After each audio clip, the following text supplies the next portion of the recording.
I'm choking up even speaking about it because it was this moment where like it didn't matter about the sport. Sometimes dealing with the feedback I do get from various platforms is like enough, honestly, in terms of my mental health. And she said, I'd like to talk about the issue of Red S and what the IFSC is doing. And what I said was, welcome to another episode of the That's Not Real Climbing podcast. I'm your host, Jenny, and I'm excited to introduce my guest. Well, he hardly needs an introduction if you watch IFSC World Cups, but we're talking to Matt Groom. You probably know Matt as the lead IFSC commentator, but you can also find him commentating other international competitions, working with EpicTV Climbing Daily, or writing articles for UKC. In this episode, we'll get an explanation of everything that goes on in the commentary box. We'll play Matt Groom Bingo. We'll learn about his work outside of the IFSC, as well as his own personal climbing goals. Hope you enjoy this episode with Matt.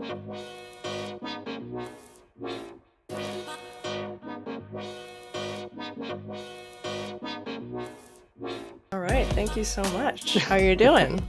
I'm good, thank you. Yeah, very good. It's lovely to meet you and talk.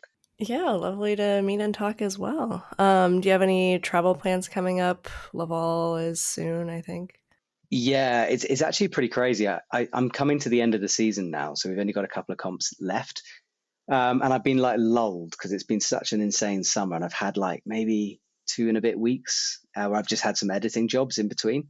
So I sort of convinced myself all the travel was done, but I've got to go to Switzerland on Sunday for a Red Bull Epic TV shoot on that giant dual ascent dam thing, which should be good. Then I got a 10-hour drive to Laval, and then do Laval, finish that, and then off to Fontainebleau with Stasha and Unparallel. That's the plan. And then Jakarta for the Asian qualifier straight after that. Back for 4 days, and then out to Saudi Arabia for another competition. And then that's it. Then I'm done.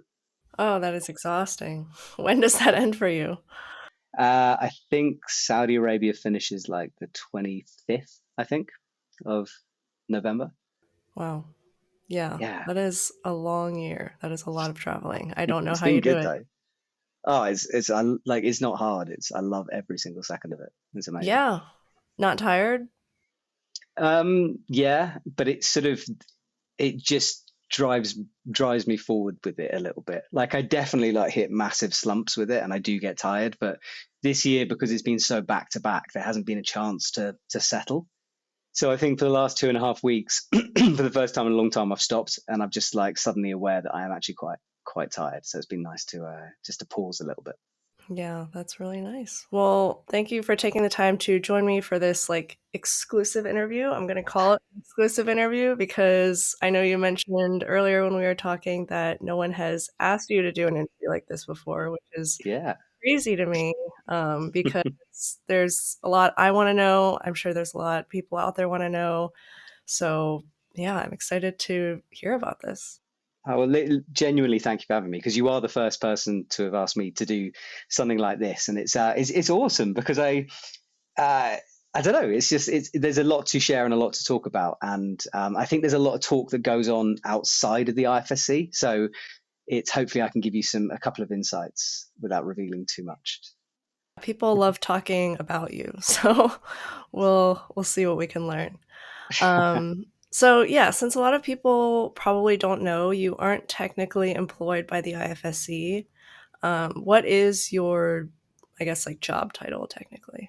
Sure. So yeah, I work for the IFSC, but I'm a freelancer. So, and I work with various different companies throughout the year. It's just the IFSC happens to be and now becoming my biggest sort of employer of the year. So I'm in quite a strange position because I'm employed by them, and I work very, very closely with the staff at the IFSC, but I'm not at the office. I'm not employed in a full-term capacity by them. So I guess I'm in this unique position where I get to sometimes see what goes on and understand the story from various different sides because of that. But yes, I'm a freelancer at heart. How much input do you get when it comes to IFSC, like broadcasting and just parts of your job of commentary? Sure. So it's sort of developing and developed as it goes along.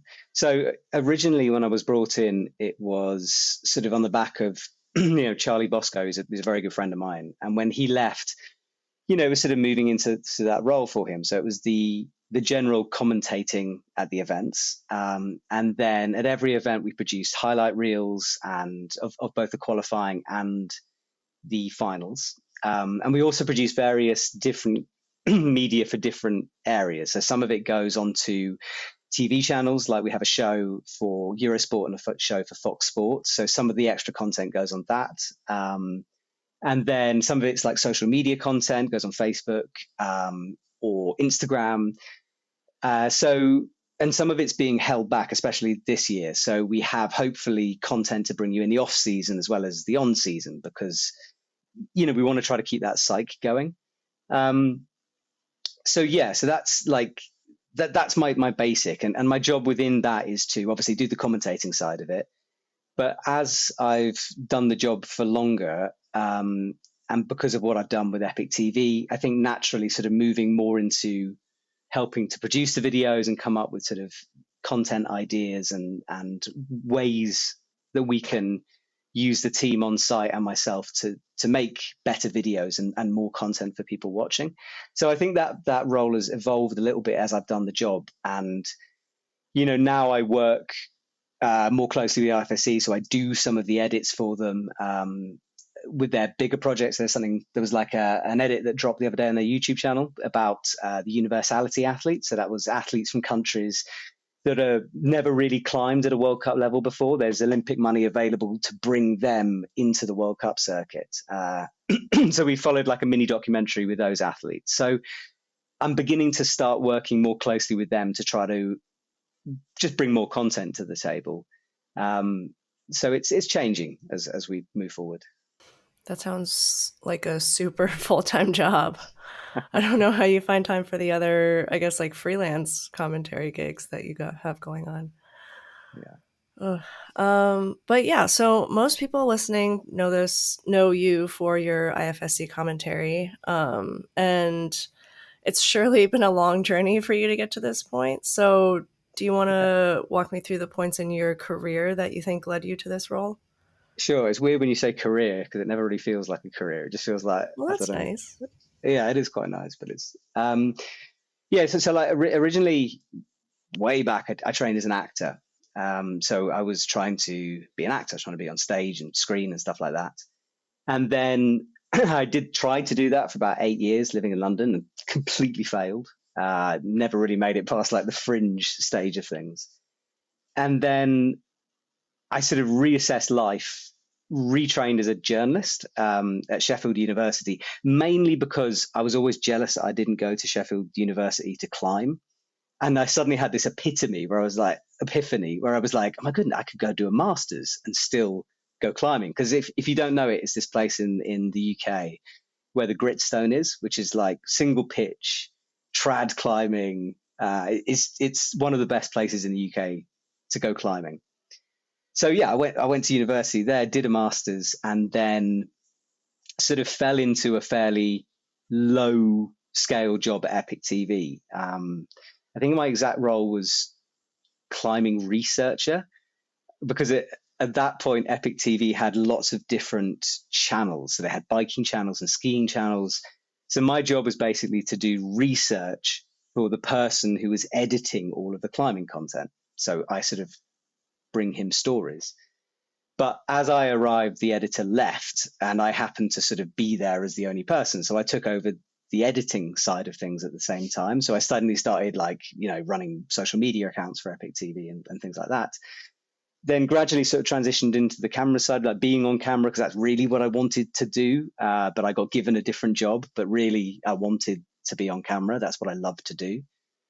So yeah, I started presenting Climbing Daily and then took over the producing of it. So deciding, and alongside Hugo, and it's got to be said, whatever I'm talking about is kind of hand in hand with Hugo Pilcher, who's been at EpicTV for a long time and is a legend. Yeah, he's been there for forever. So the two of us, but I did the day-to-day running of Climbing Daily, finding the stories every day, working out what the shows was going to be, and then working with the editor to make sure that it came together every day.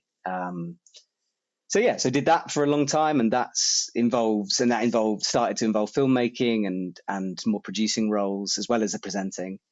And then Charlie Boscoe again, who basically gave me the job at Epic TV, or gave me the leg up at Epic TV. And then I remember talking to him one day and knowing that he was thinking about leaving the IFSC, and he must have known that I was interested in it. And so I sort of like casually dropped it in at the pub. I was just like, so who's, have they lined anyone up to take your role? And he was like, well, Clever. you should obviously do it.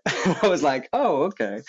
So he didn't give me the job, but he certainly gave me the contacts within the IFSC, and I got put into the shortlist for the job after him. And then I got selected to do that and dropped into Munich for like the World Championship event, having never done it really before. And it was a 8-hour broadcast. But from then I sort of taught myself into it. And yeah, so far they haven't kicked me out yet.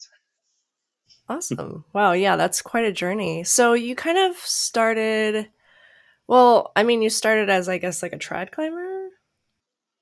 Yeah, I mean, I started climbing indoors. There was a gym called Swiss Cottage in London, and I had two things going for me. One, that I had at that time when I started climbing, I had nothing else. I was selling perfume in Selfridges. So my job was to stand there with a perfume spraying bottle and spray customers. So like anything would have been better at that point. And I walked into this climbing wall and it was amazing. Like there was suddenly this community and these people who were really willing to help me and to teach me things. And suddenly I had friends, and it was like this whole new world. And I started working for them. And yeah, and I was lucky because I had a car in London. And that meant that I could drive people places. So people wanted to go. Exactly. And living in London, it's hard to get anywhere.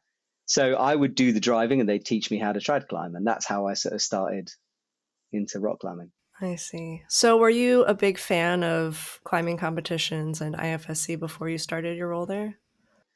Yeah, it's a good question. From the moment I started at Epic TV, it was like I wanted to make it into like a more of a journalism and sort of storytelling world than it, because I had to try to, I wanted to move the show in different directions. And one of them was this sort of more serious look at news. So I think I've always been in touch with the competition scene. And I remember we used to do the IFSC gave us permission to use their news cut footage. So the footage that they send out to TV companies when they want to do like a highlight show. It's kind of like just a compression of what happened during the competition.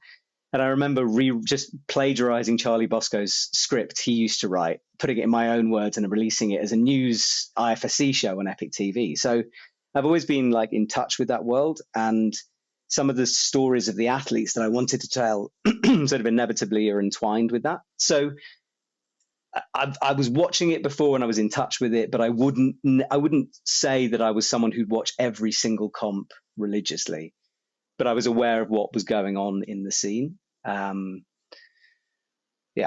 All right. Yeah, let's get into the IFSC commentary. I think a lot of people just have no idea what it looks like. I've only seen little glimpses of it here and there. I think I watched one of your like personal YouTube videos on your channel and saw a little glimpse into what the commentary box looks like. But I'm sure a lot of people haven't seen that. So can you give a description of what that looks like? Sure. Can I just ask, are you a big comp fan yourself? Like, because I've obviously seen like your podcasts and clips of that, but like, do you watch it every time, or what do you do? I do watch it every time, but I only started really watching it like a year or two ago, and I try not to watch older stuff because I don't want to know too much, because then it makes it harder for me to ask questions because I like know too much. Yeah. Okay, that makes sense. Sorry, I just wanted to. So yeah, the commentary box. The commentary box changes basically at every event, because for whatever reason, sometimes the commentary is the last thing that a lot of people think about, because really all you need to do that job is a table, 2 chairs, and a TV screen and a sound mixing box. So because it's fairly easy to set up, and they're right, you can do it anywhere, and every event It depends on who's running the event and which organizer there is, and how big the venue is. Sometimes we'll be given a room or a place, which we can then set up and get everything ready on.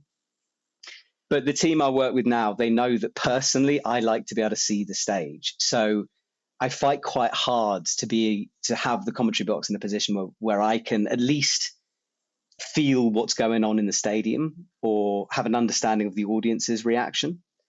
Because when we do the commentary, even if I can see the wall perfectly, you don't want to be looking at what's actually happening on the wall, because what you guys and what the people watching are seeing is happening on the TV screen. And I'm not in charge of the camera angles. So if I'm looking at the wall and the TV monitor happens to be pointing at a bird and I'm talking about how amazing Sorato is doing, it makes everyone look stupid. So you have to kind of like concentrate on what's going on. And also there's a delay in the action. So there's a delay. It's not much of a delay. It's like, I can't remember exactly, like half a second or something.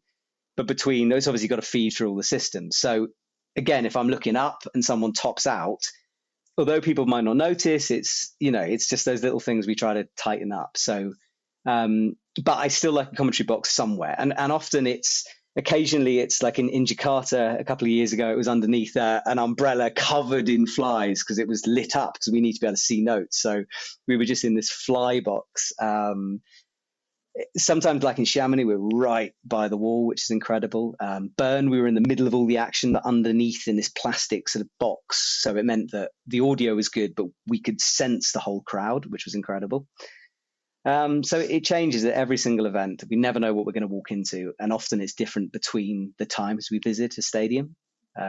So yeah, very different every time. Yeah. Do you have a favorite venue? I think I have favorite places for different things, because I don't think any venue has it all. And I think that one of the joys of doing the circuit is that you get to see sort of everything and you get to feel the ups and downs of certain places. I think if I was going to like the place I love going to the most is Japan. But then I find the comp atmosphere a bit subdued. So when you hit somewhere like Chamonix, you get this incredible atmosphere from the audience, or Innsbruck. So, atmosphere wise, there are certain places that do that very well.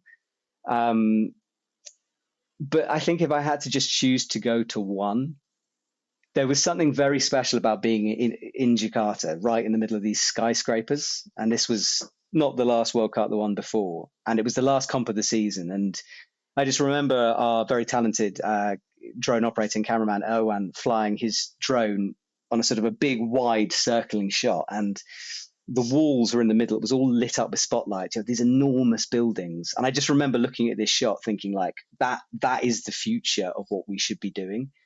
And so I have like quite a special memory about that location. That sounds nice. It was cool. So you are also the person who tells people to do replays, or do you not have any part in that? Not really. So we've got, and I think I should explain something right at the very beginning of kind of how this works, because I don't think people know, because there's no reason to, so I might as well tell you how it works.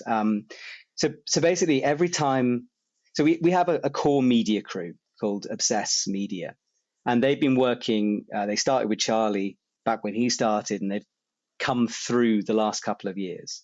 And they're sort of a core team. And at their very smallest, they do the graphics, they make sure all the broadcasts work, and they liaise with the TV crew. Because basically there's two ways of doing comps. One is the Obsess team, the IFSC's team that they employ.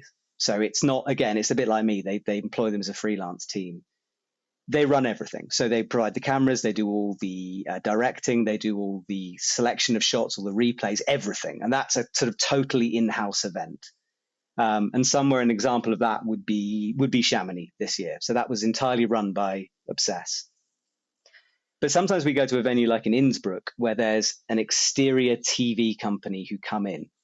So, and that's not anything really to do with the IFSC. So the organizers say they want these people to come, they will arrive, and then our media team's job is to sort of liaise and do this middle job where we provide the graphics, but the exterior crew do the shots, they provide the cameras, they do the selection, they do the directing. Now, that's interesting because so for example, in Innsbruck, the director is a guy called Marcus, I think I got that right, who I remember him doing a first event way back in the day. And, sometimes these people come in as sports directors. They don't know climbing. It might be the first time they have ever seen climbing and they're trying to direct a climbing show. But this guy, for example, has done it for a couple of years. He did the Olympics, he did the European Games. And when I work with him, we have a very good rapport now. And I know he's always listening to me. So he's got my back in terms of shot selection. But if he hears me bring something up or notice something, then he will sort of respond to that and put something. Or if I'm saying, I don't know what's happening in this moment, he will show me a shot to demonstrate what I'm talking about. But this changes every event. Sometimes I'll walk into a venue and the director has never seen climbing. It's kind of a bit on the fly. And although there are guidelines, obviously, that IFSC provide, and we work closely to liaise between the two parties, it can change a lot. So it's one of the things that we sort of have to deal with when we're at these comps, is sort of this side of things. And I think a lot of sports do it like this, but obviously climbing is growing and it's becoming bigger and bigger and the expectations are higher. So I think it's a learning process as we sort of figure this out as we go through it. I can't remember your original question now. I've totally forgotten what you said. That's all right. Me too. But that explains the camera angles. So you said the replays. No, basically the short answer is no, I don't. We get shown the replays. The reason I went on that tirade, I remember now, is because it depends. So when we have our team, our obsessed team doing everything, again, they've done this for years. They know what they're doing, and they're very good at choosing the right replay shots. Occasionally we'll have a camera team who will choose a very weird replay shot. Usually I can talk to them and ask them for stuff, but it depends if they're listening to me or if they care or if they've got the shot. So I never really know. Okay, perfect. That makes sense. There we go. Great. There we go. Okay. And then for co-commentators, do you have a hard time getting people in the commentary box, or is it something that people are excited to do? Yeah. So when I started, again, when I very first started, I had very few things on my sort of like responsibility list. It's got different, but one of them was find co-commentator. And Charlie sort of passed on some people that he had used in the past who he thought was good and enjoyed working with. But I knew that some of this was like, my time to try to find my own way through this. So, and one thing I was asked to, that it was kind of up to me, but, I'm obviously a guy. It's always nice to have, a male, female kind of commentating team. And that's something to think about. And that's something, that I've always tried to think about whenever we're finding people, is the sort of like who's there and what they're representing and how I can make that different at lots of events. So yeah, when I first started, it was sort of an unpaid role. It was like an opportunity for the athletes to come in. That's now changed. So the athletes are paid to do the job. And that obviously helps a little bit for me, because because it was an awful job, because I couldn't sort this out, especially at the beginning. I couldn't sort this out before. So you have to wait for an athlete to not make it through to the next stage, time your approach and sort of be like, hey, look, I'm really sorry, but would you fancy doing this? And I, always try to make it sound like a sort of an exciting thing to go and do. But at the end of the day, you don't quite know the mood of the athlete. And I've definitely got it wrong in terms of asking at the wrong moments. But luckily, as the years have progressed and I've done this, I've worked with a series of really good people who want to return. I've tried really hard, especially during the semi-finals, to always have, wherever possible, someone completely new, usually as young as possible, just because I think it's awesome to bring like new perspectives into it. And I've tried to make it, when I talk to the coaches and I explain to them that, like, if they have athletes who are interested in media side, who want to come on and do a bit more, like I'm a fairly safe pair of hands to help them and bring them forward, especially if maybe they're a little bit shy and they just need sort of bringing forward. So luckily over the years, I'm now in a position where people have started to approach me about it. And sometimes, rarely, but sometimes I'll fill up a comp before it starts, just an athlete being like, look, I'm not maybe feeling this one. If I don't make it through, can I do finals? And I'll be like, yeah, like you're penciled in. And I try not to do like a favoritism thing. Like it's usually first come, first serves of the people who I know are good. Like I have a sort of like core hub of people that I know would be brilliant at every event. if one of them comes to me, usually it's theirs because they've sort of earned it, I feel. And I feel like it's a loyalty thing as well, that, they've shown that they can do this job, they care about it. But whenever someone comes through fresh, it's so good because, I'm sure people appreciate how exciting it is to have suddenly an athlete you maybe hadn't heard of giving these amazing insights and being given a voice. And you're like, wow, we never would have heard of this person. And I think that's really important to keep on doing. Yeah, I had no idea it was paid now. That's interesting to know. Yeah. And it's not always athletes, though. Like, you've had route setters on in the past, not very frequently, but yeah, route setters. Everyone always is like, bring a route setter on. If you knew how hard it is to get a route setter just to speak on camera, let alone appear on a live broadcast, it's like impossible. They're amazing people, but they do not want to talk about what they do. So this year, though, I found Cody, who, and I've got to be careful because there's a whole thing about who's IFSC route setters and not, and so I'm not even going to touch that. But Cody works sometimes for the IFSC in a route setting capacity, and he was happy to come on. And it was really interesting because I sometimes think that there's obviously a lot of talk and a lot of criticism about various things, but I find often some of the criticism comes from a place of people not understanding. And when you get somebody there who can explain, so if you see something not work, if someone's there saying, yeah, it didn't work, this is why it didn't work, then people are less quick, I think, to judge or to, they just take a moment. So I want to bring those kind of people in just to give that idea. When I brought Malik, the coach, in, I thought it was fascinating because he talked about appeals all the time. And although that maybe wouldn't work in a finals, we're talking about semi-finals here usually, where there's a bit more time for people to like sit in the sport and just learn a bit or enjoy different aspects of it. So I think that's really important to do. I try to do it whenever possible, but people are less willing to come and speak to millions of people than you'd expect, because it is millions of people who watch this. So it's a lot to ask.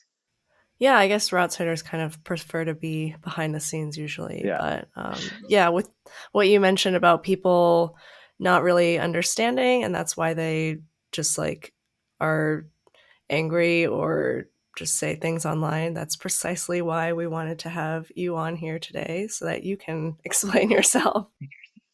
I hope I don't mess it up. I mean, this is how I get fired from all jobs. I'll reveal the wrong thing and that'll be it. It's been good so far. So speaking of that, what has been one of the most difficult parts of commentating for you? It's a really good question, actually. Because I think it sort of splits into two sides, that question, because there's personally to me, and then there's sort of professionally with the job. And for me, if I don't like messing things up. I really hate messing things up. And I've obviously made mistakes with what I've done sometimes, or I've said things that you watch it back and you just think why? So there's been lots and lots of tough moments like that. Just when you realize you make a mistake, or Chamonix was quite a good example this year, which is that we and it's not a huge personal error that I made, but it's like something that I got a huge amount of criticism for, which is that we missed the clip from Sharon So. She misclipped. Yeah. And I can't tell you why we missed it. We missed it. We didn't see it. It wasn't just me. It was also the Italian team, apparently, who just didn't see it. But for whatever reason, myself and Teresa, we weren't, either it was cropped out on our screen, which is a good excuse, but I don't think it was accurate. But we weren't looking. It's exactly an example of what I was talking about earlier, which is look at the screen. And for whatever reason, we missed it. And then we saw this replay that we were showing, which was kind of the wrong replay of her moving past it. And I made this weird call where I was like, because I've seen ropes, people are like, I've seen ropes quick back into quick draws before. I've seen it happen. Would it happen in that circumstance? Maybe not. But in that moment, you try to explain what happened if you didn't see it and you got shown the wrong replay. So occasionally there's errors you make like that where you wish you could take back, and that sucks from a personal perspective. There's obviously been moments, I remember when the camera shots of Johanna was shown in Innsbruck, the one that was kind of pretty inappropriate while she was brushing a boulder. You might not see it was a long time ago, but it was certainly a moment where, and I don't really want to go into details because it got talked to about a lot during the time, but I remember wishing that I had behaved differently with my response in that moment. But remembering just being sort of very A, it happened very quickly, and B, just being a bit sort of lost with what to say. So I think you certainly learn from experiences like that, and that's been difficult. There's been really like bad conditions in terms of like everything's gone wrong technically, and you're sort of struggling with it, and you're sort of trying desperately to do the best job you can, but you're like fighting against no sound, or something like that, or rain, or just something that makes the job harder, but you're still expected to get it out. So there's been loads of tough moments, but at no point has it got tough to the point where I've wanted to stop doing it. It's the most incredible thing. So I can't really complain. It's awesome. And it's awesome. Do you actually watch back things that you say? No. And okay, there's reasons for this. Number one is that what I always do is I read the comments on YouTube. So I look at the YouTube comments for about a day and a half after the event ends, and then I put it to bed. That's pretty long, actually.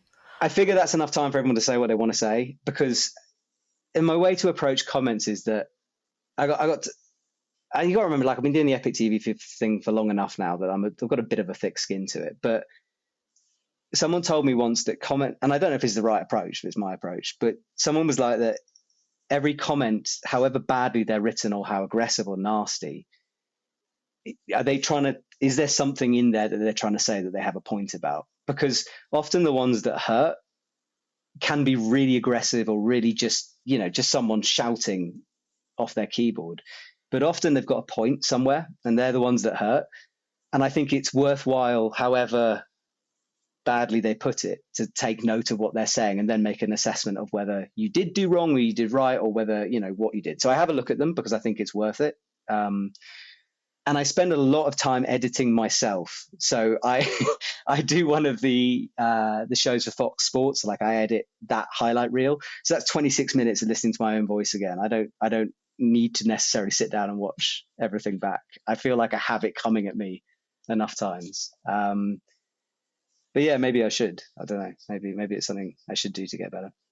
No, I mean, that sounds like plenty. I actually think that reading comments for a day and a half is really long. Really? When do you stop? Do you look at yours on your videos and things? Okay, well, I don't really get that many comments. I would love for people to leave more comments, but there's not much. Leave comments if you're listening. Yeah, exactly. You don't get a lot of feedback on podcasts, so that's hard. But it also means the Instagram world, because you're in like that side of it. Yeah. I read whatever comes in, because I mean, it's still fairly small. I don't get a lot of hate because I'm fairly small. I would love to keep it that way. But it also means I don't really get that much feedback. So if people want to provide feedback and it's mean, just send it privately. I don't really need to see it publicly. That would help. It sucks seeing you're like, especially the things you've got wrong, having them pointed out 100 times in the comments. You're like, yeah, I know I said their name wrong. Like, I know. I bet. It sucks. It must be difficult. Do you also read like Reddit threads or other? No, and the reason I don't is because I know that there's like quite a lot of stuff about me, in all honesty. I've heard. I remember once.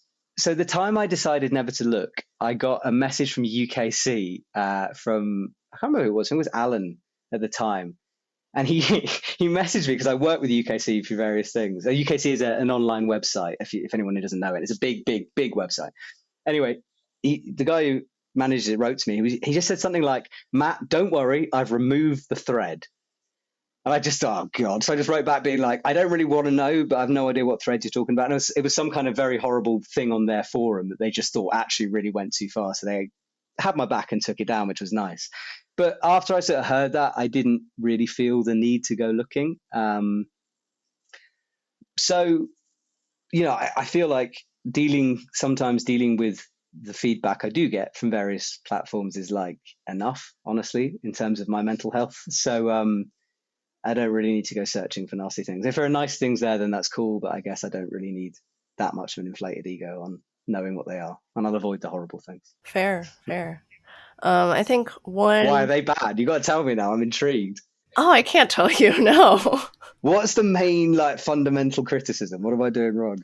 No, I think There have been posts where it's like obviously like the mistakes that you say, people are gonna harp on that. But Yeah. then it's also like pretty decent because there's a lot of people in the comments who are like fighting for you as well. Oh, that's So nice. yeah, it's not bad. It's not bad. Oh, thank you, people. I appreciate it. Yeah. Whoever's fighting. You one Yeah. person. Thank you. Exactly. Yeah. But there is one fun thing that was on Reddit, I think, that was called Matt Groom Bingo. Oh, yeah? Have you seen that? No, I got to get someone made me a t-shirt with things I say on it, which is Yeah. really cool. Yeah, I kind of just want to go over these Oh, yeah. phrases, and if you have anything you want to say about them, just stop Yes. me. Please do. There's 16, so I'll go through all these pretty quickly. 16? Yeah, Oh, my God. it's bingo. So, Okay. Okay. first one, comments on the cinematography, fanboys over a British athlete. I just want to say cinematography. The reason I do that is because, like, when I do that, our media crew again get a lot of criticism for shots and stuff, and like they do a really good job. And when I see something that I genuinely think is like an awesome shot, I will just say it because I don't know, I think it's cool. Anyway, that's it. Carry on. Okay. More of a boulder or lead specialist. Sticky Sorato. Yeah, Plugs paraclimbing. She goes by Osh. Desperately wonders what's going on in isolation. I do. Always. I hope to get an athlete on to talk about that. Yeah, it's fascinating. You should. I did one with Stasher about it. So I've kind of got a podcast thing maybe coming out, and she was talking about that, and it's so interesting what happens. Oh man, I So would love to definitely do have that. Stasha on. I'm so jealous. I'll put you in touch. I'm seeing her in a week, so Oh, I can. please, that would be great. Please excuse this brief intermission, but I would just like to take some time and remind you that if you are enjoying this podcast, please follow and rate it on your preferred listening platform. If you're watching on YouTube, be sure to subscribe and hit the like button. Anything helps to push this podcast out to more people and get even more amazing guests on. Back to the show. I will. Yeah, people love hearing from her. Let's see. Being bewildered by people running up to a boulder. Yeah. Why do they do that? Is Like, that why? for semis, I think? No. Like, I'm talking about finals. They're like, it's their stage. They can do whatever they want. They wait in the wings and then they get called in and they run across stage. And I don't understand why. I see. I think it must be a little awkward to just slowly walk up because people are hype. Yeah, but like, I want to see the coaching science is like, right, before you do this really strenuous activity, run to it. Like, surely you want to, like, I don't know. It must Like, be kind of I wouldn't want awkward. to. You would slowly walk? I think I'd be too afraid of being out of breath on the boulder. Like, this is hard stuff, you know? It's like, I don't know. I think maybe they don't feel comfortable being in the spotlight not climbing. Maybe. Yeah. That's my Some guess. don't. I think Shauna always used to walk out.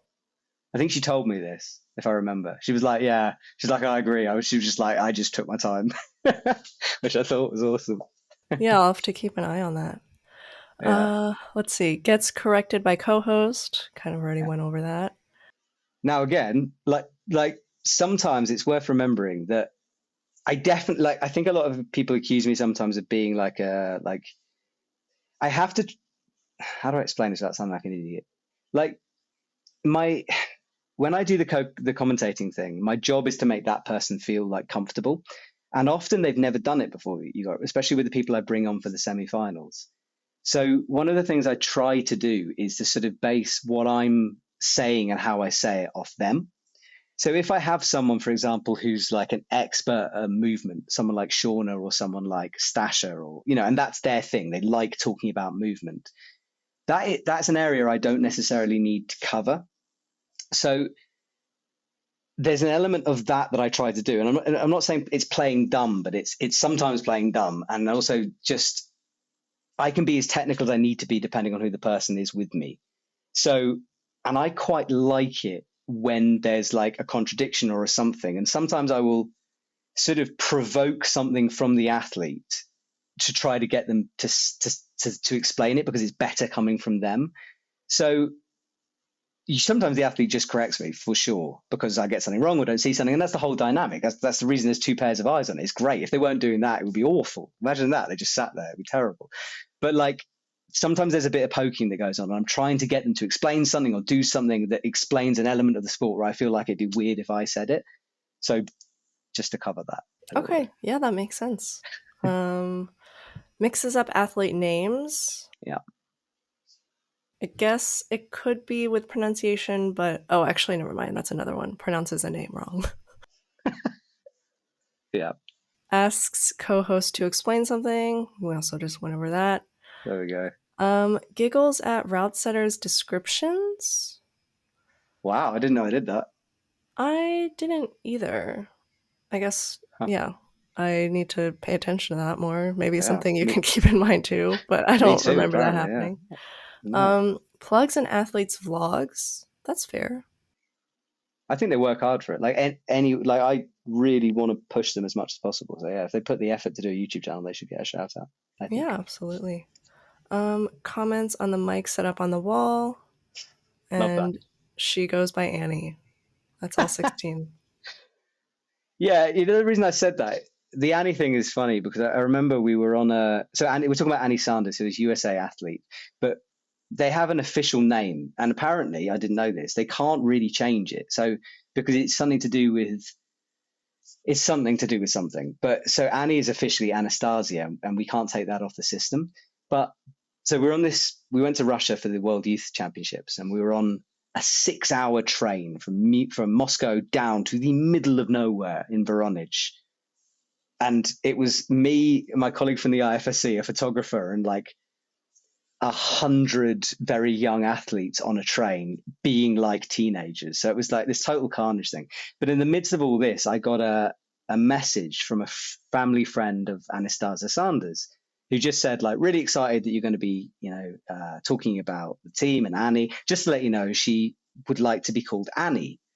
So obviously, when I heard that, I this was a family friend, so I didn't know. So I managed to get hold of Anastasia's mum, and checked with her on Instagram, I think it was, that I could call Annie, and this guy wasn't a made-up friend, and it was all legit. But it's something the IFSC wanted me to do because it was like an athlete's request. It still comes up as Anastasia Sanders on the screen, and they just want me to clarify it. So I've started saying it, and now I realize I say it so much, it's almost a thing. So I now don't say it as much as possible because it sounds weird. I mean, I think it makes sense just for like new viewers who aren't familiar. But then you never know who's a new viewer, and it's hard. And then if yeah, I guess that's kind of like the hard place that you're in, because you sort of have to appease old viewers, but then also like new viewers don't really understand what's going on, maybe. So yeah. I guess like how do you deal with that? And are these like grab bag of facts that you default to? Are you just like trying to fill time, or is there a specific reason for it?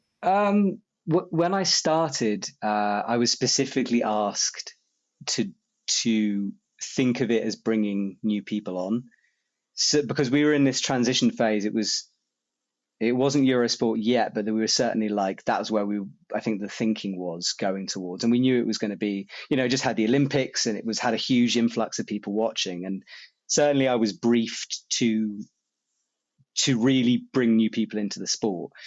But I don't think I did it very well, especially in my first year. And I certainly got a lot of feedback from climbers who were like really nice and really understanding, but were just like, it's kind of annoying because the way you're saying it. So I changed the way I tried to do it after I sort of got that feedback, because I wasn't hitting the middle ground well enough. I was just being a bit basic with it. So what I now try to do is, it depends on the event. If it's something like an event that I know is going to be televised, so on the BBC, so something like the World Championships or a European event like that, then I will be a little bit more detailed about the rules, especially at the beginning.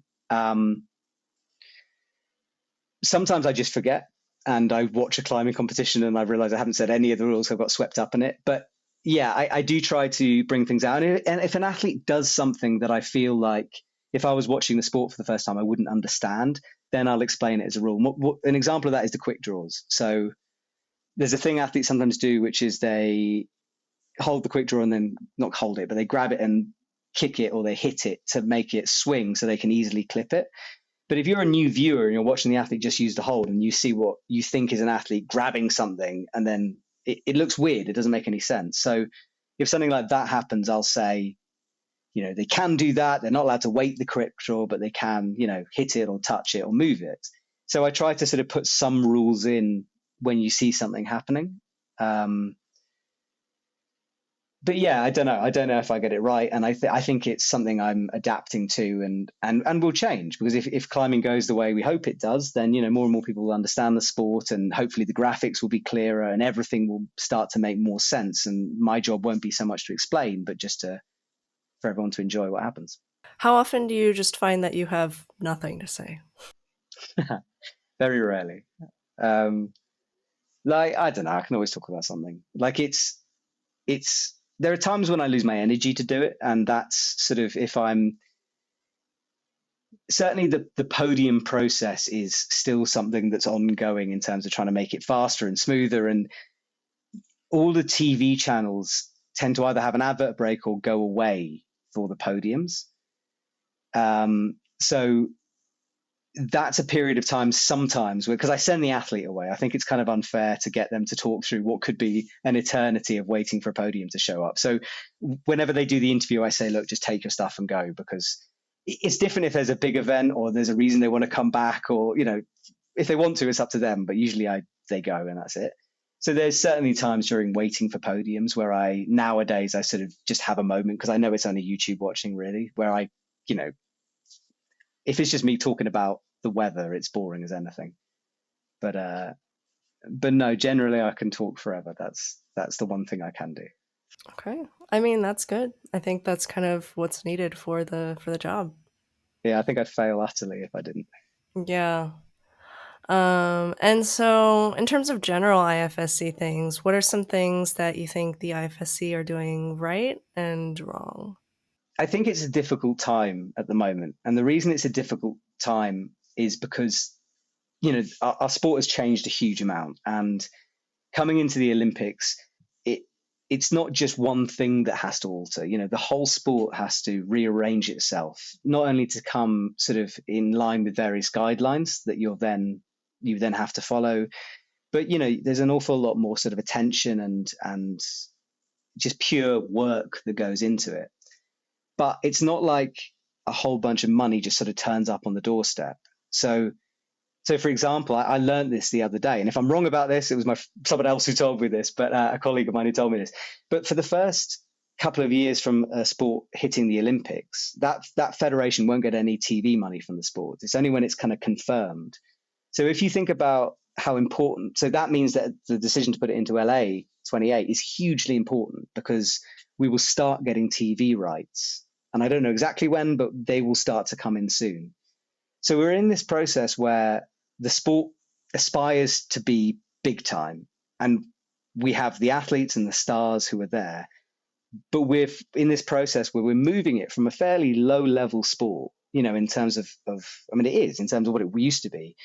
It's got all this popularity and it's starting to grow. But that transition process takes a lot of learning, a lot of manpower, a lot of resources. And the IFSC is a very small team that have had to expand very, very quickly. So there's that as a sort of restraint to them, because although I'm a freelancer with those guys, I do get to spend a lot of time with them, and I see them as people as well as just this federation. And I think whenever you have an umbrella thing like the IFSC, or it's very easy to forget that there's people behind that name who are, like I've been on planes with people who have, been delayed and missed seeing their kids and won't be home to see them for weeks. This is like real people working very, very, very hard within certain restrictions, and not everyone gets it right all the time. And the IFSC doesn't get it right all the time. I think there's certainly things that could be communicated better, because, for example, when I talked at the beginning about the universality program, the edit we put together. I could see from your face you hadn't heard of it before, and this is a really good like initiative that the IFSC is doing that isn't being shown enough. And there are lots of things that go on either sort of underground politically or behind the scenes that are a federation punching like way above its weight for what it's trying to do. But it does make mistakes. And I do think communication is one of those things. I still think from my side, I'm the content side, I'm the video side. I would like to expand that and bring people who are watching. I think if you ask people to pay for a service, then you need to give them a lot back. If they, and if you take Formula One as a model, you have to pay for that. And yet there's so much content on their YouTube channels and things to get your teeth into. So obviously I would love to do more things with that, with the IFSC. And I think we could do better like that. But there's a lot of money needed in lots of different aspects of our sport, and everything needs attention right now because there's a ticking clock on everything because the next Olympics is coming, and we have to be ready. So I think with the things they don't do right, I'm hoping that people learn from that and progress and keep communicating and keep talking. And I think in a couple of years, when the ship sort of steadies itself, we're going to have a really special thing come out of this. But it just needs a bit of patience while we sort of navigate these waters at the moment. And that's from everyone. I think that's from athletes, from TV companies, from everyone who's involved. We'll get there. Just be patient. Yeah, money is one of the hard parts. You were saying that funding doesn't come in until 2028 for LA? No, and don't quote me on that.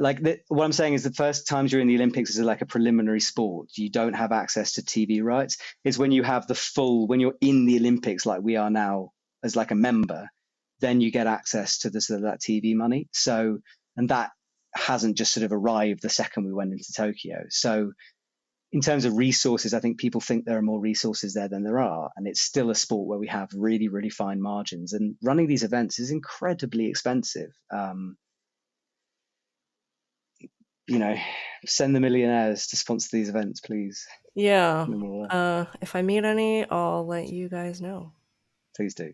And so one of the difficult things that happened this year that I'm sure a lot of people want to know about is the whole Proudest situation. The commentary box hot mic incident is, I think, what kind of kicked off the whole discussion. Yeah. What are your thoughts about, I guess, what happened there and your stance on the topic? Yeah, I'm totally happy to say what happened as well, because there was no kind of secret to it. So the hot mic thing. So generally, we have microphones in the commentary box, and obviously there's an on-air button and an off-air button. And with that one, it was an exterior TV company, and they'd inadvertently had us on air, but they hadn't been streaming our signal. And then someone pressed a button and streamed a couple of seconds of the signal. Now, I understand about hot mics, and it's something I'm quite careful about, but it's hard because sometimes that athlete's in the box with you for maybe like 15 minutes before it starts, and you're going to have a conversation about stuff.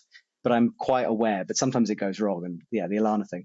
So with Alana, basically, we'd actually been talking about the fact that she was retiring because no one really knew. And she'd said to me before Innsbruck that she wanted to do the commentating one at that finals because it was be her last event, and she wanted to announce it. And it was like this whole thing. And I was aware that it was happening, but no one else knew. And, so it was mainly discussing that. And Alana is very, very good at commentating, and certainly I think has a future when she stops Olympic qualifying, hopefully Olympic competing. She's got a future in that. But one of the things she was talking about was she wanted to talk about the Red S issue.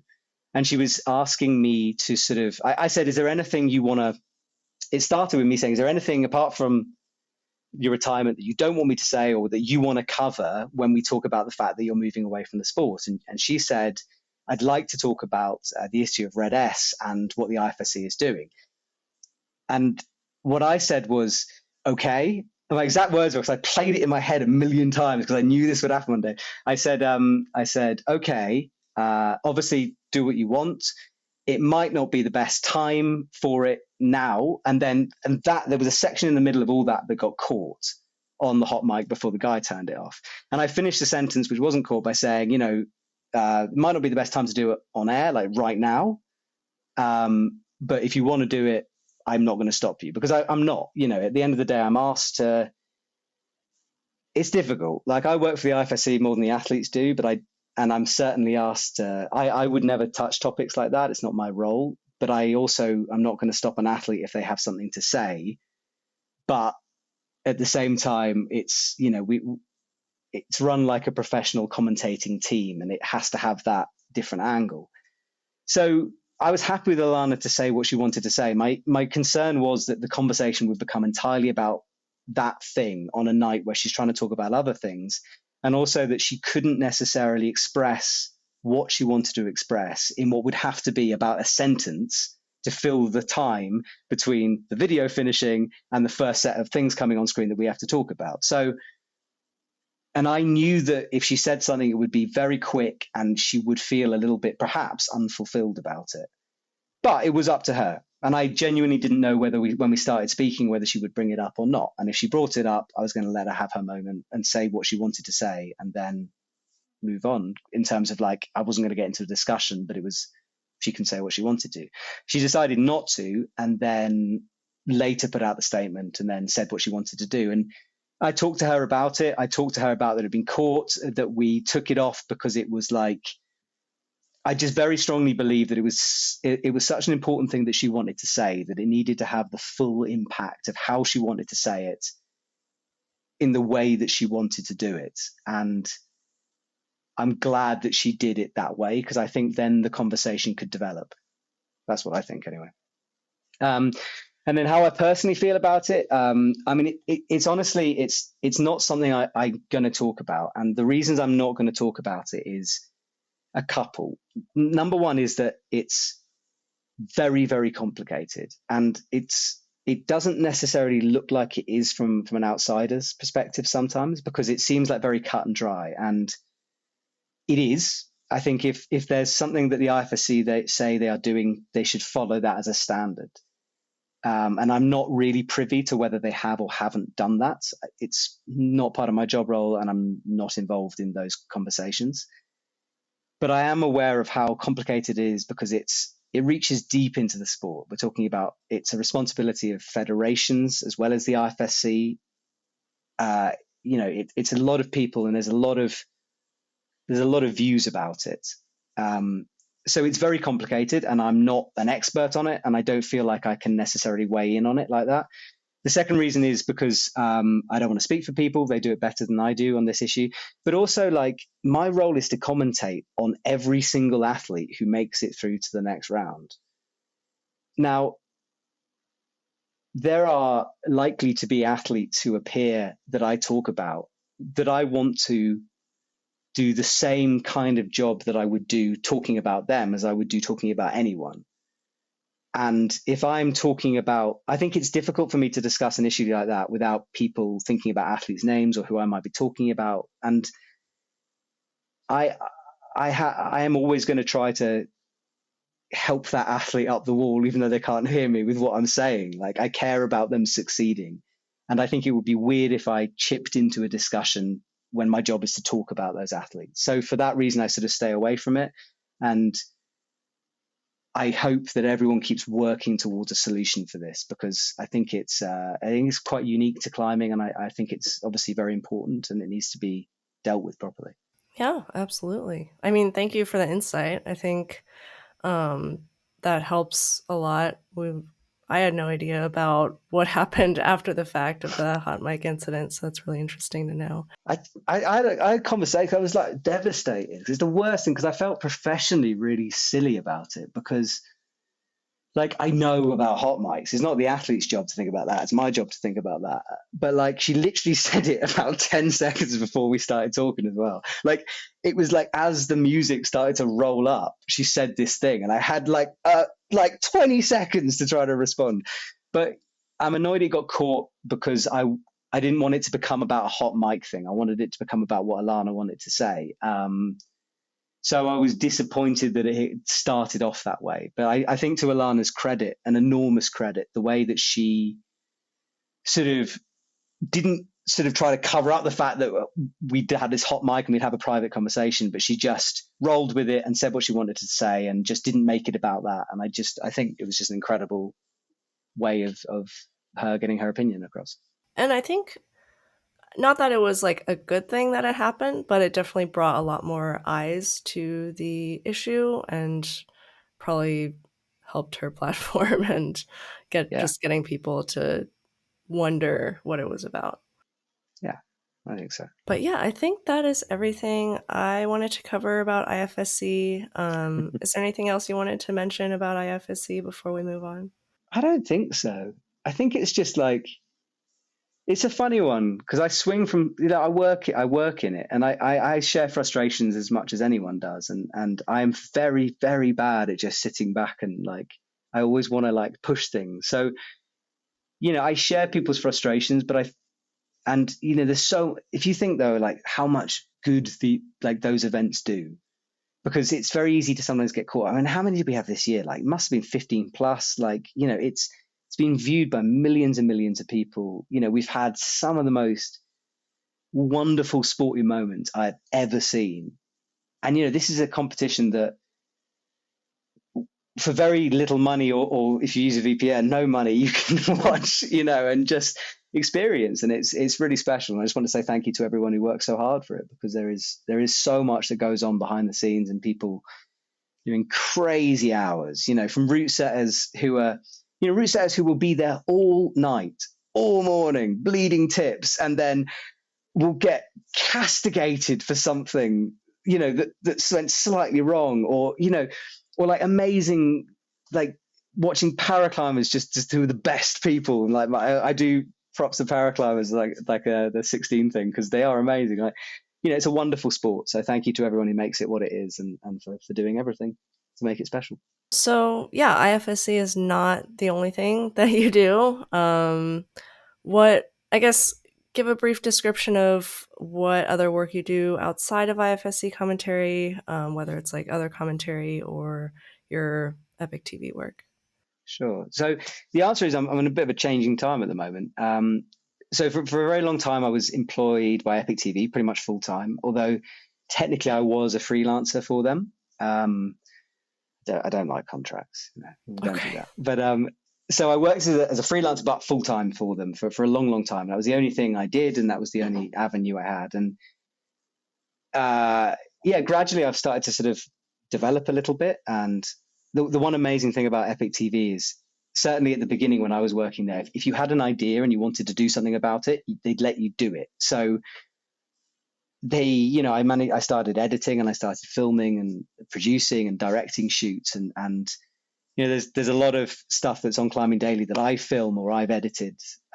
So I did, like, for years I was doing two of the shows out of the 5 were my edits. So I started moving, as well as just being the guy who talked about it. There's a lot of like product marketing, working with brands.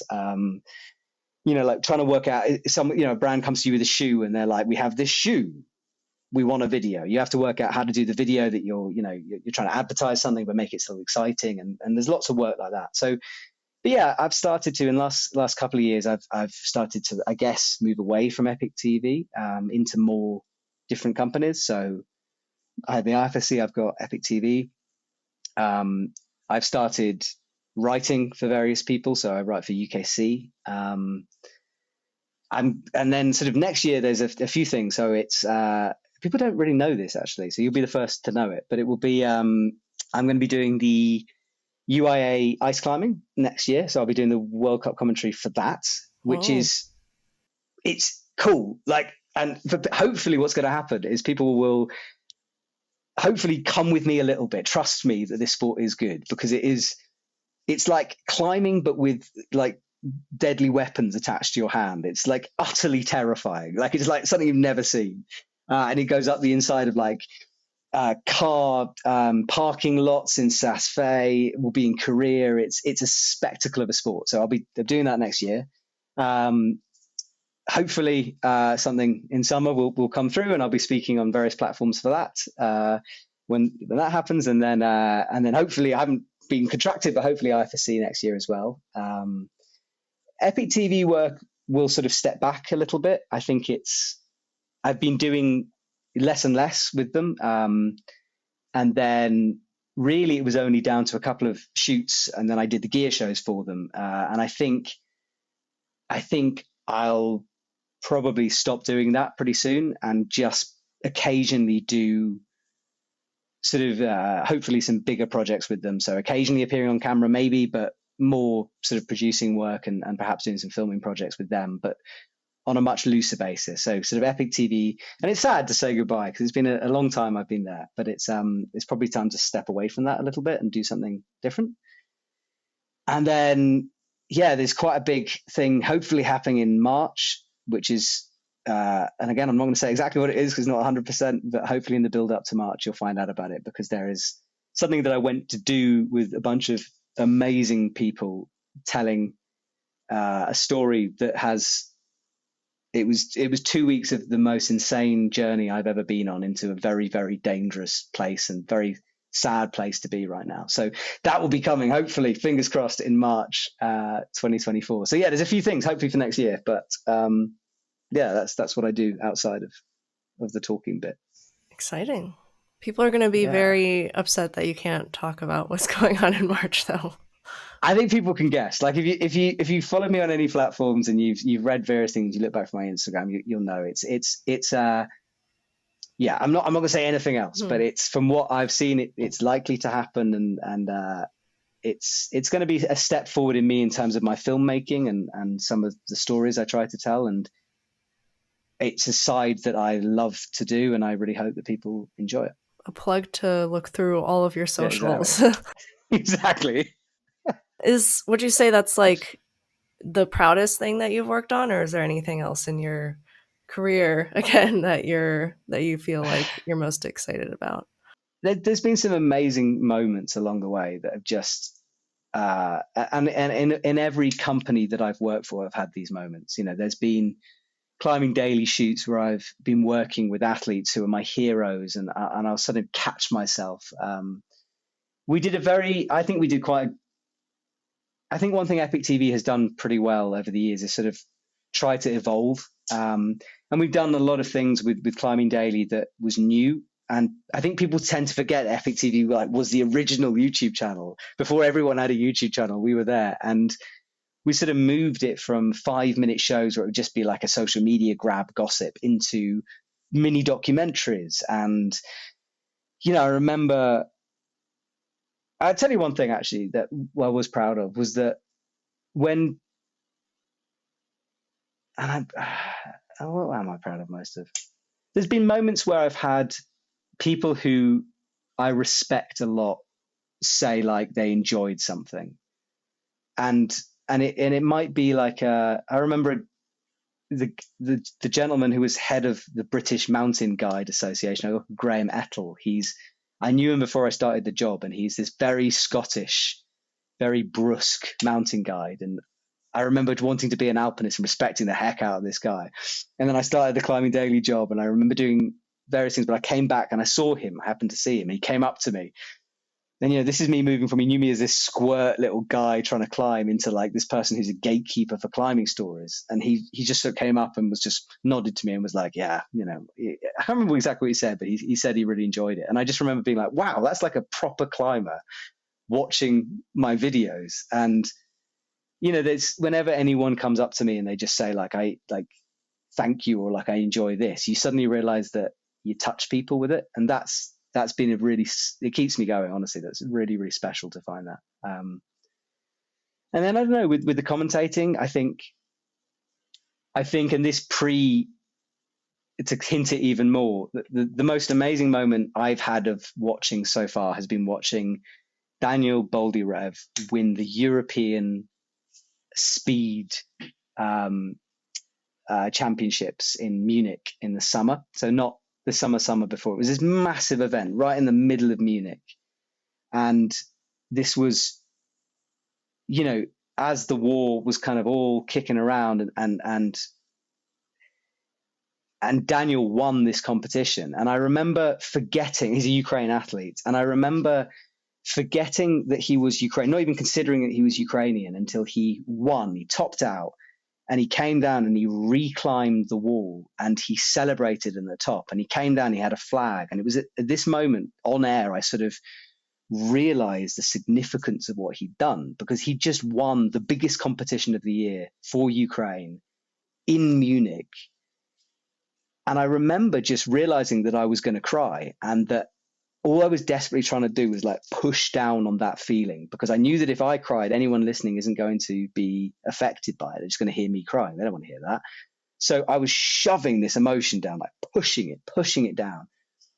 But it was, I'm choking up even speaking about it, because it was this moment where like it didn't matter about the sport, but what he was saying on stage, it was the most powerful statement I've ever seen. And I was proud of holding it together until the end of that. And I just remember sitting in that empty stadium, and when everyone had left and I couldn't leave, I remember I had to do a link for EpicTV, and I had to do it like 6 times. And I just remember being proud to get to a position where I was allowed to speak about the most incredible, talented people. And that's such a privilege. And I'm proud of myself that I've got myself to that position where I get to experience it, because it's amazing. Wow, yeah, that's really meaningful. Is there a video on that somewhere? I would love to link it. You can watch it. You have to VPN it. It's like I'll send you a link if you want after this. But it's you have to you might be able to get it in the States. Well, I'll send it to you. But yeah, it's European Championship, and it's in Munich. It's the speed finals for the men. That's incredible. Yeah, I'll link it below. So yeah, I guess that's not an IFSC broadcast. Are there any other competitions that you love commentating for?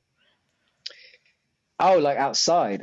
Yeah, whenever there's a exterior, like I'm still amazed people ask me to do it, honestly. And like, it's incredible. Like I'll get a message from someone, I'll be like, really? Like you want me to commentate your, like, it's awesome.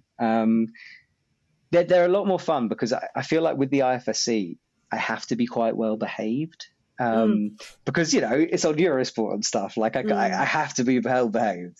Whereas for more domestic comps, although I try to still be as professional as I'd hope to be on a normal broadcast, you can definitely have a different style with it. So I love doing them because they're just fun. That's my favorite. I had a great time at Dock Masters. I can't go back this year. They asked me to go, but I can't because I've got ice climbing stuff. But that was a fun one in Utrecht near Amsterdam. That was cool. I just came back from Israel for the Golden Holds comp, and that is, and I'm in no way trying to make this political, because and I've had the feedback from people about that, but whatever. And obviously the situation recently, I mean, I flew out a day and a half before it all started. So it's something that's kind of touched me personally quite recently, but that is an amazing comp to be part of. It's just, they look after the athletes beautifully, and it's a good one to be part of. So they're fun. All the exterior ones are fun. They're great. They're just, they're pure, and that's good. What's your favorite this year? What did you enjoy? Oh, like non-IFSC competitions? I don't know. Like IFSC wise, is there a moment for you?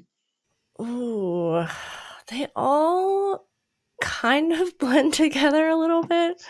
I'm trying to think if there's any. It's hard to remember specific moments, isn't it? Like when you think about it, it's all just that season. I feel like there were a lot of moments I saw where, like, Brooke surprised me a lot in bouldering. I remember like the moment where Toby won gold in bouldering. Oh yeah, that was a good one. Yeah. Outside of that, that was the Toby moment. It was, I think, probably one of the best. It's got to be top 3 of the season. That moment. I worry about mentioning it because it's going to play into that you fanboying over British climbers. Who, me? Yeah. I think this is unfair, right? Okay, no, seriously, I think this is unfair because, number one, like, how do I think about this? People do say this, but I'm like, I swear I'm more enthusiastic about everyone apart from the British guys, because I try not to be. Because, like, in all honesty, I live in France. I've lived in France for like 10 years. I'm very removed from the British bouldering scene. There are some athletes that I find really interesting within the British team. And like Molly, obviously, is someone who's just so talented, both as a climber and as, you know, a co-commentator. And as a person, she's just wicked. And I would have the same enthusiasm for Molly, whether she was British or like Austrian. So like, I think sometimes people see that as a different way, but like, yeah. I don't know. I think inevitably I must do it because I am British and for sure. But like someone like Toby, I don't see how people can't cheer him on. Like, I mean, the man uses his face, for God's sake. Like, Right. that, I don't know. Yeah. I'm being enthusiastic because it's awesome what he's doing. Like, I don't know. But yes, I'll try to avoid the bias. Promise. I mean, it's unfair to, like, everyone. You can't avoid it. You can't avoid it. I could try though. I'll be better. Are there like other? You said that was one of your top 3 moments. Do you have other moments in mind? Sorry, just actually one. I've got one more defense thing to say. Right, so I've been thinking about this. You've got to remember. So for Eurosport, for a lot of countries, they have their own commentary team in their language. So throughout the whole world, there are different Eurosport teams. I'm the only one at the events, and I'm like the international one. But there's certain countries where you can't select English commentary. So if you're in Germany, for example, you can't select English commentary on Eurosport. And I do think because of that, I might be allowed a slight bias, and that's because, like, imagine if you're watching like in the Olympics, for example, if you watch British commentating on a British TV channel, there's always a little bit of it. Like if you watch a World Cup and it's England playing and you've got English commentary.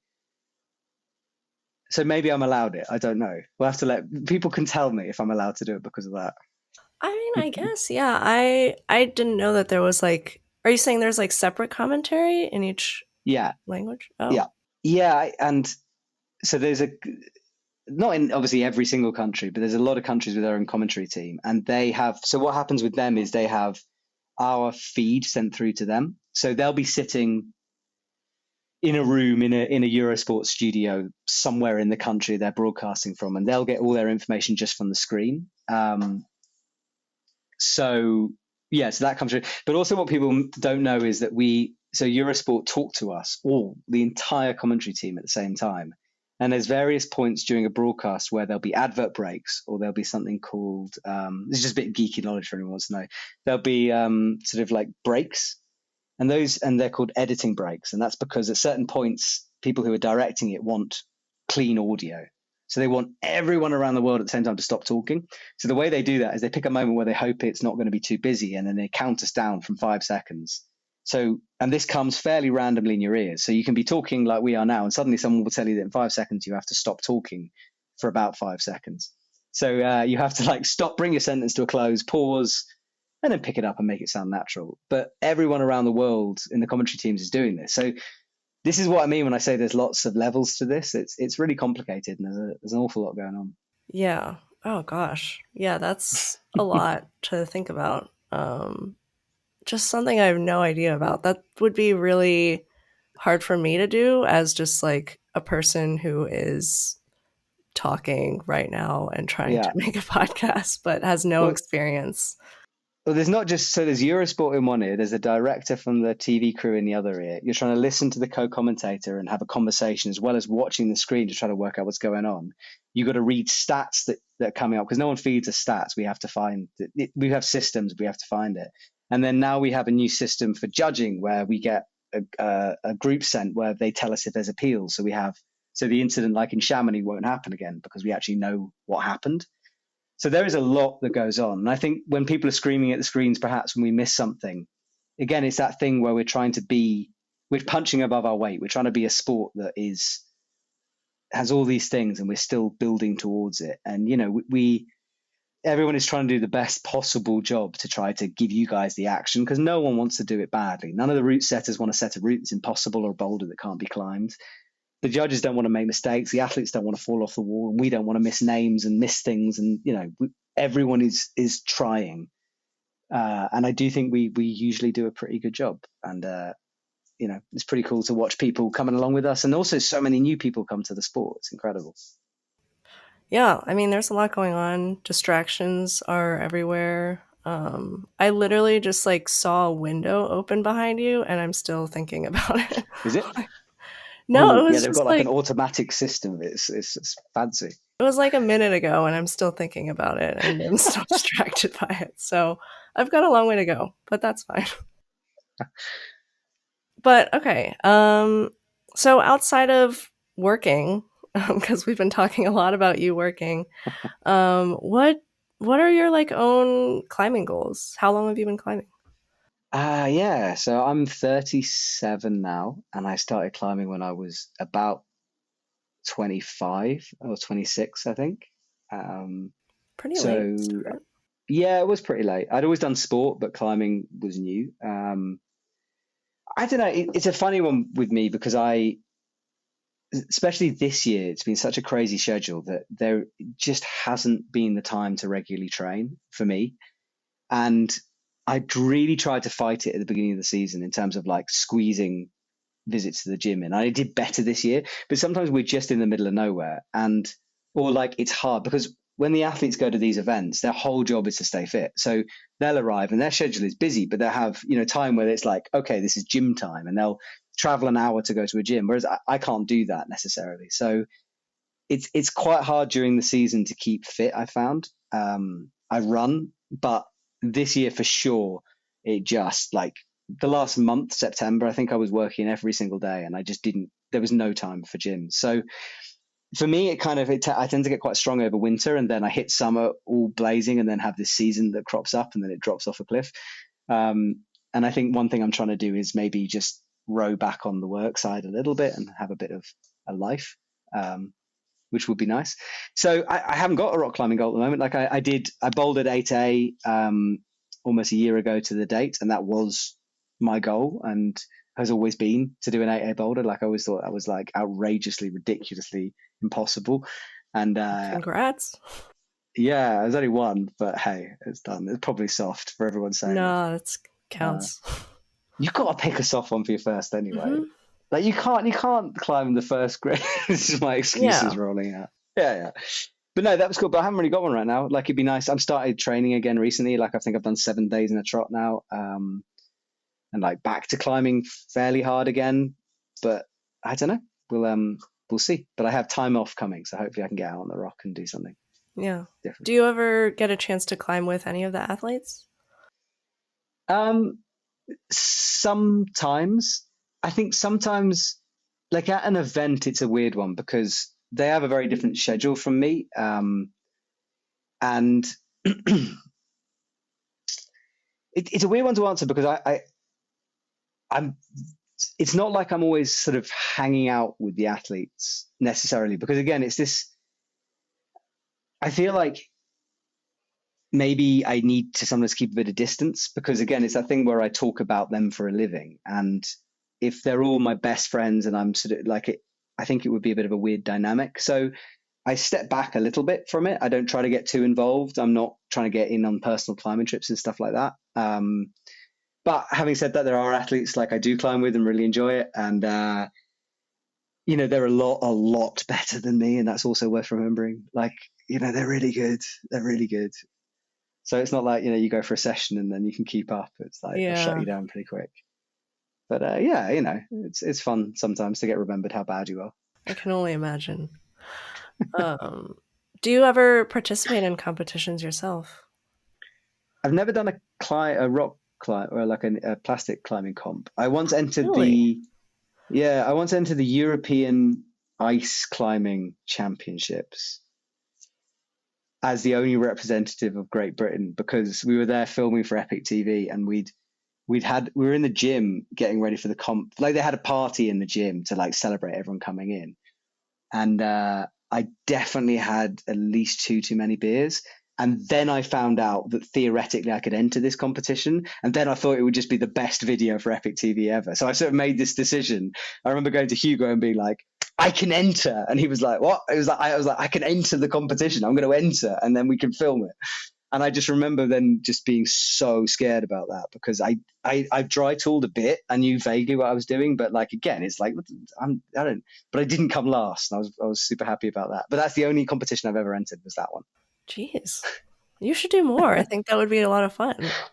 No, they're so much better than me. Like, well, not like an international event, like a local one, or it doesn't really do it for me. Like, I like an audience when I climb. I like if people are watching, I definitely climb harder. But I don't think I'm any good, honestly, and I just think I get shut down. And I don't see the appeal of doing.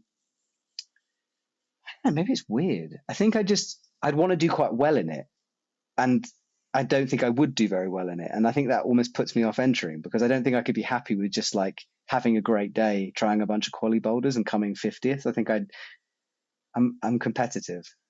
So I think that's why I haven't done it.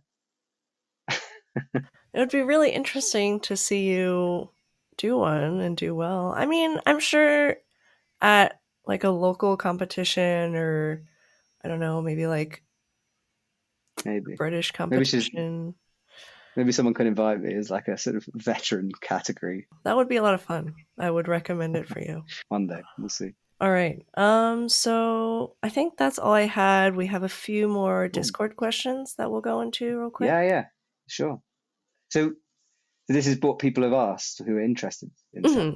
Yeah. Okay. I mean, some of the questions I've already gone over just because those were also my questions. And so these are Yeah. just things that I didn't think about or things that I don't not really familiar with. No, that's cool. Yeah. So, first one, do you get much feedback from athletes on your commentary?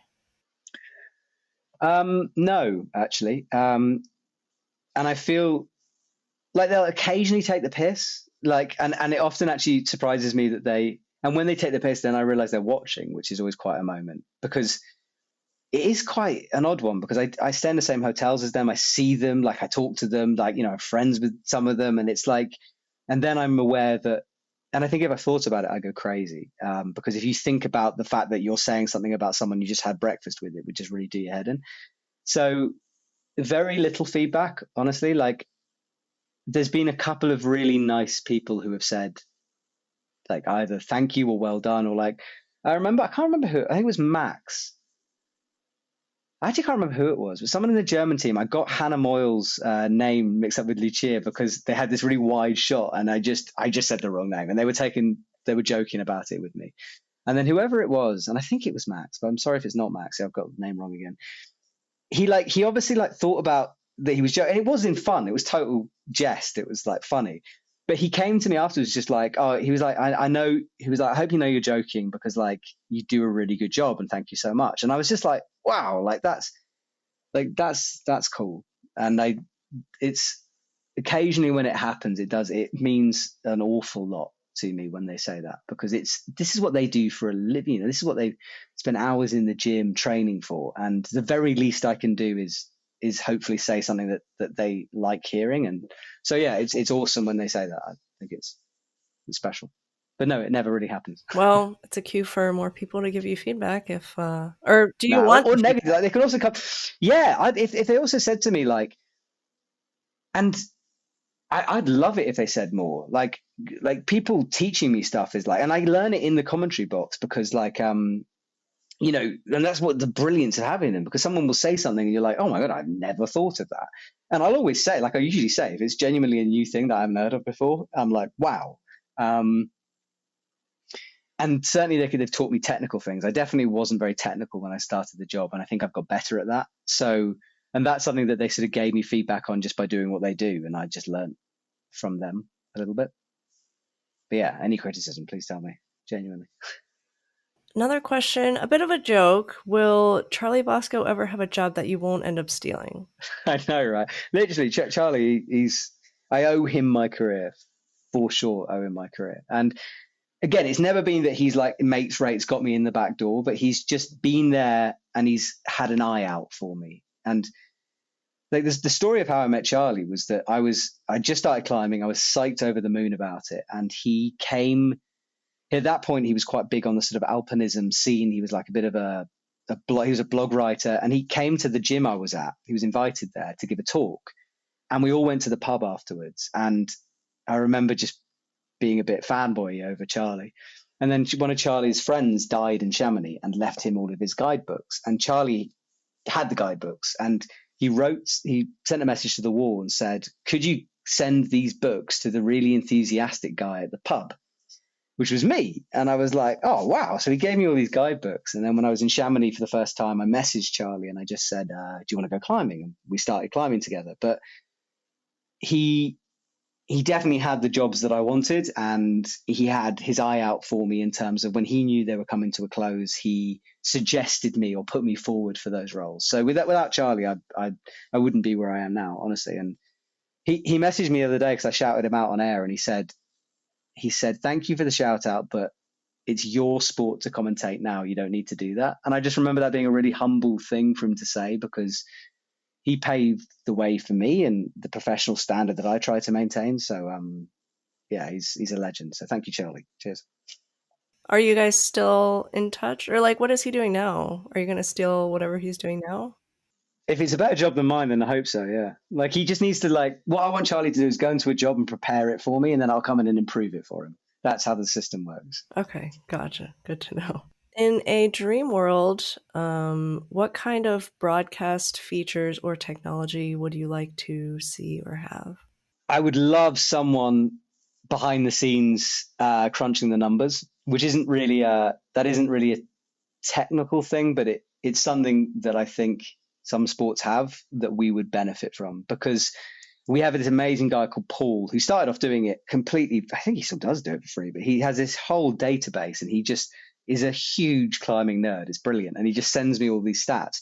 But I find it quite difficult to process some of that whilst I'm trying to talk and interact with the co-commentator. So someone in my ear being like, our graphics guy, for example, a guy called Antonin, has this encyclopedic knowledge for climbing competitions that I do not possess. And he sat next to me during the Voronezh Youth Comp, and he wasn't really doing very much because the graphics for youth is pretty minimal. And he just fed me incredible facts that I then could use. And so someone like that would be amazing. But in terms of like what's going on technically, I think speed could be, I'd like to see some kind of a system where we can show exactly where an athlete lost time, some kind of like ghost mode or some kind of like sector lighting up system so the audience also can see, because we're getting so close now in terms of how close they are. It would be cool to have a graphic representation of who's actually ahead. Yeah. That would be interesting. There's for sure things that can be done, improve in terms of predicting results as well. Because, a computer knows better than we do what's going to happen and what the likelihood is. So we have that in quite a basic function at the moment. It would be really good to see that prediction system. So we know more clearly, for example, in a combined comp, exactly what an athlete has to do to get to a certain position to be safe. That would, I think, benefit everyone hugely. Sort of like how they show in the graphics, like, needs a top in 5 attempts or something to get gold. Like that, but just easier to understand. Like I never that graphic, and also that graphic can kind of change depending on what other people do. So it's it's just some way of, when they have because usually when I have a co-commentator, one of their roles is to do the maths on it, because they're not doing the play-by-play. They have time to do that. So I tend to leave them to work out exactly who's doing what where, because they have this eye for it where they can just see their way through a score sheet very quickly. But to have someone doing that for us so we don't get distracted from what's happening would be really helpful. Not things I'd ever thought about, so that's really good. And a clock in semifinals. I'd like a clock in semifinals. Wait, is there not? No. Oh, really? Yeah. One day we'll get a clock. Yeah, it's been worked on. I've been assured. Yeah. All right. Last question. We need to know the origin of Sticky Sorato. Someone told me, and I can't remember who it was who told me, but someone told me that his nickname, either in the Japanese team or just amongst his sort of peers, was Sticky Sorato. And I just thought, and then when I found this out, as I tend to do, when I find something I quite like, I tend to get a bit hooked up in it for a moment without realizing I'm doing it. But there's been an Instagram reel where someone's edited which is brilliant, but edited all my times together. That was over 36 hours or whatever it was of broadcast time. But yeah, apparently it's just got really sticky hands. Was that your reel? Oh, it was wicked. I loved it. Yeah. Sorry. I found it so funny when you did that. It was brilliant. I was like, it's awesome. I love it when people do that. People sometimes ask me, are you okay? And I say, yes. Parody is funny. And there's no way I can speak for as long as I do and not say ridiculous things occasionally. And honestly, it's probably part of what makes me who I am. As in, it's really going to annoy someone sometimes that I occasionally do that, but it's me. So, it's who I am. I mean, it makes sense. Yeah. I was actually contemplating whether or not I should put it out because it was a little bit gross. Yeah, I agree. But then, we've seen lots of, after the athletes started licking their hands after the world champs thing for the, I don't think we can go to a grosser level. So maybe there's no more gross in climbing. Maybe that was it. We peaked. But I think apparently it's just because of his skin. Like he's just amazing at holding on to volumes. So he's like a gecko. Apparently, he can just and you see. And the thing is, once you start seeing something, you start seeing it. So people listening to this, watch the next time he's on a volume problem because he hits it and he doesn't adjust. Like there's no movement. So most athletes will hit a sloper and have a little Right. twist or something. He's just bang, and that's it. So it's a good sort of energy saver he has as well. Yeah, definitely. He was just him climbing in general was one of the best moments of the season, I think. It's cool, isn't it? Actually, it was a bit of a surprise to me that he did not podium during World Champs. Yeah, I think it was maybe to a lot of people, but it is whether he's 16. It's his first season, and I think in the same way as Toby, people expected him. I think sometimes he's got time, and I think sometimes it's maybe good to have that moment earlier on. And I don't think there's any bad thing with Sorato fighting through a few more qualification rounds. If he gets into the Olympics, he's going to be one of the favorites if things continue to win the Olympics. And I think having that knowledge that you can be beaten and to have that is no bad thing for him to go through. So we've got the Asian qualifier soon. I'll be there in Jakarta in a couple of weeks. So, that's his moment. And it'll be interesting to see whether he's taken that experience and learned from it. I hope he shows up in the Olympics. I think it would be really nice to have someone young so that there's someone that can be a favorite like multiple Olympics in a row. I feel like that would be great for the sport in general. I agree. And he's really nice as well. Like Sorato's such a cool kid. He's like a bit quirky, a bit weird, and just awesome. I really like him. He's great. Yeah, I wish we could hear more from him. Yeah, and also that, by the way, people always say that we should provide him with a translator. We do provide him with a translator. There is a translator literally there, but like it's very much his choice to speak in English. And like the interview questions are one of those things that is quite hard to do sometimes, and there's a lot going on. And I'm not there ever. Certainly when I have been there, occasionally we'll make a call where it's like an athlete will maybe want to try to speak in English, and we'll just be like, look, it's just going to be easier to do it with a translator because they're just more, they're more expressive in the language they want to speak in. But if an athlete is speaking in English on a interview, it's because they've literally chosen to do so. So we have that option for them. I see that comment a lot. People being like, it's disgraceful. And you're like, there is one standing right there. They decide not to use it. Yeah, I wish we could know more about his thoughts after, but I get him wanting to get the practice and speak in English. So yeah, maybe I'll assist. I mean, next time we might sort of insist on it, but maybe it'll be better next time. Maybe. All right. Well, I think that's all the questions I had. Thank you so much for joining me today. It was great to hear about everything behind the scenes. Anything you want to shout out or let people know where they can find you? No, just if anyone ever wants to send me a message or like a discussion, I'll try to answer as much as possible. My Instagram is Matt Groom 1. You can go onto that. And then, yeah, and genuinely, like,